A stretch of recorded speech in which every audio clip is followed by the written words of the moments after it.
좋은 아침입니다. 오늘 6월 26일 토요일 아침입니다. 오늘도 우리 소년부실에 앉아서 말씀 묵상을 진행하겠습니다. 히브리서 12장을 읽겠습니다. 이러므로 우리에게 구름같이 둘러싼 허다한 증인들이 있으니 모든 무거운 것과 얽매이기 쉬운 죄를 벗어버리고 인내로서 우리 앞에 당한 경주를 하며 믿음의 주요 또 온전하게 하시는 이인 예수를 바라보자. 그는 그 앞에 있는 기쁨을 위하여 십자가를 참으사 부끄러움을 개의치 아니하시더니 하나님 보좌 우편에 앉으셨느니라. 너희가 피곤하여 낙심하지 않기 위하여 죄인들이 이같이 자기에게 거역한 일을 참으신 일을 생각하라. 너희가 죄와 싸우되 아직 피 흘리기까지는 대항하지 아니하고 또 아들들에게 권하는 것 같이 너희에게 권면하신 말씀도 잊었도다. 일러스되 내 아들아 주의 징계하심을 경히 여기지 말며 그에게 꾸지람을 받을 때에 낙심하지 말라. 주께서 그 사랑하시는 자를 징계하시고 그가 받아들이시는 아들마다 채찍질하심이라 하였으니 너희가 참음은 징계를 받기 위함이라. 하나님의 아들과 같이 너희를 대우하시나니 어찌 아버지가 징계하지 않는 아들이 있으리요. 징계는 다 받는 것이거늘 너희에게 없으면 사생자요 친아들이 아니니라. 또 우리 육신의 아버지가 우리를 징계하여도 공경하였거든 하물며 모든 영의 아버지께 더욱 복종하며 살려 하지 않겠느냐. 그들은 잠시 자기의 뜻대로 우리를 징계하였거니와 오직 하나님은 우리의 유익을 위하여 그의 거룩하심에 참여하게 하시느니라. 무릇 징계가 당시에는 즐거워 보이지 않고 슬퍼 보이나 후에 그로 말미암아 연단 받은 자들은 의와 평강의 열매를 맺느니라. 그러므로 피곤한 손과 연약한 무릎을 일으켜 세우고 너희 발을 위하여 굳은 길을 만들어 저는 다리로 하여금 어그러지지 않고 고침을 받게 하라. 모든 사람과 더불어 화평함과 거룩함을 따르라. 이것이 없이는 아무도 주를 보지 못하리라. 너희는 하나님의 은혜에 이르지 못하는 자가 없도록 하고 또 쓴 뿌리가 나서 괴롭게 하여 많은 사람이 이로 말미암아 더럽게 되지 않게 하며 음행하는 자와 혹 한 그릇 음식을 위하여 장자의 명분을 판 에서와 같이 망령된 자가 없도록 살피라. 너희가 아는 바와 같이 그가 그 후에 축복을 이어받으려고 눈물을 흘리며 구하되 버린 바가 되어 회개할 기회를 얻지 못하였느니라. 너희는 만질 수 있고 불이 붙는 산과 침침함과 흑암과 폭풍과 나팔 소리와 말하는 소리가 있는 곳에 이른 것이 아니라 그 소리를 듣는 자들은 더 말씀하지 아니하시기를 구하였으니 이는 짐승만이라도 그 산에 들어가면 돌로 침을 당하리라 하신 명령을 그들이 견디지 못함이라.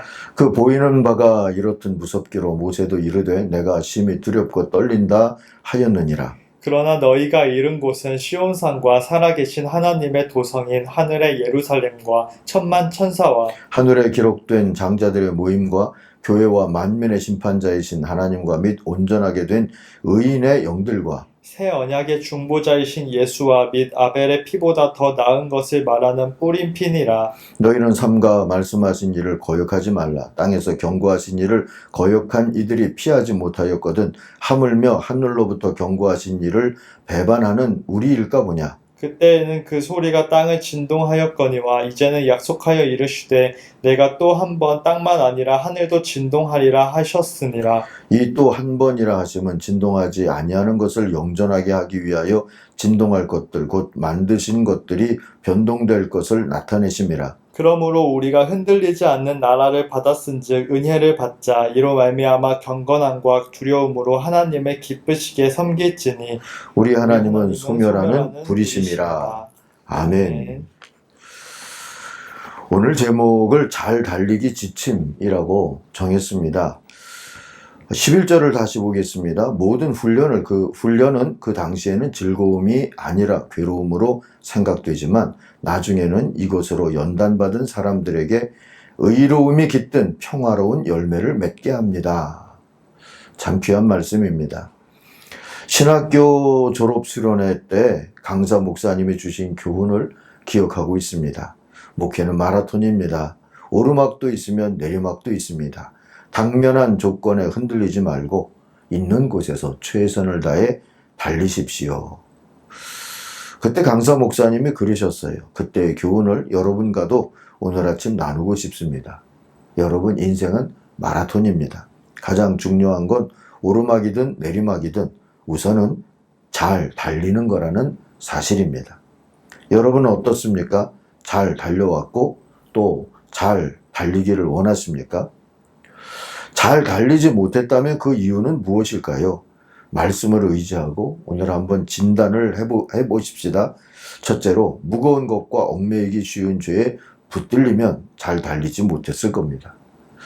이 무거운 것과 얽매이기 쉬운 죄라고 하는 이 단어들은 군살 또는 나이살이 붙었다 하고도 번역할 수 있는 단어들입니다. 욕심, 명분, 인기를 의식하거나 과도한 책임의식, 경쟁심, 열등감 등이 인생의 신앙의 마라톤에 군살처럼 붙어버릴 때가 있습니다. 시간이 지나갈수록 그렇게 되기가 쉽죠. 벗어버리지 않으면 잘 달리기 어렵습니다. 두 번째, 피곤하고 지쳐서 낙심했기 때문에 잘 못 달릴 수 있습니다. 누구나 매너리즘에 빠집니다. 그러면 영락없이 생명력과 활력을 잃어버리죠. 노력하려는 투지가 사라지고 삶은 권태롭습니다. 만성적인 우울감에 시달리기도 합니다. 특히 뭔가 이뤘다고 여길 때나 해도 안 된다고 여길 때 이런 매너리즘의 유혹은 더욱 큽니다. 이런 때는 좋은 코치와 훈련이 필요한 때가 되었다. 이렇게 이해하는 게 좋습니다. 세 번째, 고난이 있었기 때문에 열심히 달리지 못했을 수 있습니다. 고난은 감사와 기쁨을 뺏고 원망과 불평을 가져다주는 반갑지 않은 불청객입니다. 모든 고난이 힘들지만 그 고난이 내 탓이 아니라고 생각될 때는 더 억울하고 힘든 법입니다. 그러나 다시 한번 생각해 보세요. 달리는 게 힘든 건지 경쟁에서 뒤처지는 게 힘든 건지. 바다에는 풍랑이 있다는 게 마땅하듯이 인생의 마라톤에는 슬럼프나 힘든 구간이 없지 않다는 것을 인정할 필요가 있습니다.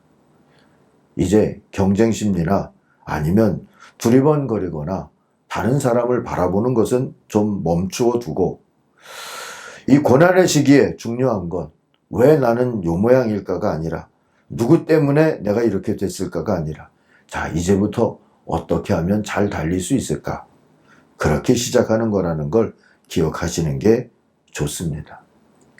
자, 큰 두 번째입니다. 열심히 달리기 위한 처방은 무엇일까요? 오늘 잘 달리기 지침을 오늘 말씀을 의지하고 찾아볼 수 있습니다. 첫째는 가벼워야 합니다. 군살, 나이살과 같이 붙어버린 욕심, 명분, 인기, 자책 같은 것들을 벗어버립시다. 마라톤 선수치고 이것저것 치장하고 뛰지 않잖아요. 가능하면 간소하게 입고 뜁니다. 우리도 가볍게 뛰어야 합니다. 두 번째, 목표를 확인합시다. 우리 인생과 신앙의 목표는 십자가를 참아내신 그리스도 예수라고 오늘 2절과 3절이 힘주어 가르쳐 줍니다. 세 번째, 훈련이 고되다고 낙심하지 맙시다. 선수가 된 것만으로도 사랑이고 선택이고 은총입니다. 그 얘기가 5절부터 10절에 나오죠. 12절, 13절을 보면 네 번째입니다. 매너리즘, 권태, 우울은 지쳤다는 증후이니까 좋은 코치를 찾아 다시 기초를 다지는 게 좋습니다. 그래서 유명한 선수들도요, 기본기를 위한 코치들을 꼭 두고 있는 또는 멘탈 코치들을 두어서 지친 마음을 추스리는 그런 일들을 하고 있다지 않습니까? 우리도 그럴 필요가 있죠. 다섯 번째, 바다의 풍랑처럼 마라톤에도 슬럼프는 당연하다. 여기십시오. 누구 때문에 무엇 때문에 따지기보다 서로 도와가면서 어떻게 극복할까 이렇게 소망을 둘 수 있기를 바랍니다. 여섯 번째, 코치이신 예수를 믿고 낙오되는 것을 두려워하지 말고 주님과 함께 한 걸음 한 걸음 달릴 수 있기를 바랍니다. 그게 18절에서 24절의 교훈입니다. 마지막 일곱 번째입니다. 경건함으로 끝까지 달리자 하는 거죠. 이겨서가 아니라 자녀이기 때문에 달리는 것만으로도 하나님은 기뻐하세요. 내 자녀가 저렇게 달리고 있구나. 그것만으로도 하나님이 기뻐하시지 꼭 이겼다고 기뻐하시지 않는다는 것. 25절 이하의 말씀에서 확인할 수 있습니다. 자, 이런 지침들과 함께 우리가 기억해야 할 것이 몇 가지 또 있습니다. 하나는 아직 경주가 끝나지 않았다는 겁니다. 마라톤 중계를 보면 5km, 10km, 반환점, 또 30km 등을 지날 때마다 순위를 말해주죠. 그러나 그것은 마라톤의 전체 결과는 아니지 않습니까? 결승점은 아직 아닙니다. 그렇다면 지금도 필요한 건 달리는 것이죠. 다른 하나는 우린 이미 사랑받은 자녀라는 사실을 기억하십시다. 이보다 더 영광스러운 건 없습니다. 감히 하나님의 자녀가 되었어요. 그러므로 더 큰 내 영광을 위해서 뛸 필요는 없습니다. 이제는 우리를 자녀로 삼아주신 하나님의 영광을 위해서 뛰면 됩니다. 하나님은 나의 달리는 모습만으로도 기뻐하신다 하지 않았습니까? 이겨서가 아니라 자녀여서 그런 것이지요. 그러므로 12절 13절을 결론 삼아 기억하십시다. 여러분은 힘없이 늘어진 손을 쳐들고 쇠약한 무릎을 일으켜 세우십시오. 그리고 바른 길을 걸어가십시오. 그러면 절름거리는 다리도 뒤틀리지 않고 오히려 낫게 될 것입니다. 어디까지 이르렀든 여러분 곁에 코치이신 예수님이 계십니다. 예수님을 의지하고 또 배우시면서 기도하시면서 또 하나님의 예수님의 코치에 귀를 기울이시면서 다시 또 추스리고 달려가시기를 주의 이름으로 축원합니다. 기도하겠습니다. 하나님 아버지, 이미 잘 달리도록 지도하고 계시니 감사합니다. 잘 달려서 골인 지점까지 가게 하여 주옵소서. 우리 다음 세대 자녀들을 위해서도 기도합니다. 3살 달리기 100세까지 갈 수 있게 하나님 견고한 신앙과 비전과 소망으로 자라날 수 있는 우리 자녀들이 되게 하여 주옵소서. 예수님의 이름으로 기도하옵나이다. 아멘. 하늘에 계신 우리 아버지, 아버지의 이름을 거룩하게 하시며 아버지의 나라가 오게 하시며 아버지의 뜻이 하늘에서와 같이 땅에서도 이루어지게 하소서. 오늘 우리에게 일용할 양식을 주시고 우리가 우리에게 잘못한 사람을 용서하여 준 것 같이 우리 죄를 용서하여 주시고 우리를 시험에 빠지지 않게 하시고 악에서 구하소서. 나라와 권능과 영광이 영원히 아버지의 것입니다. 아멘. 같이 기도하겠습니다.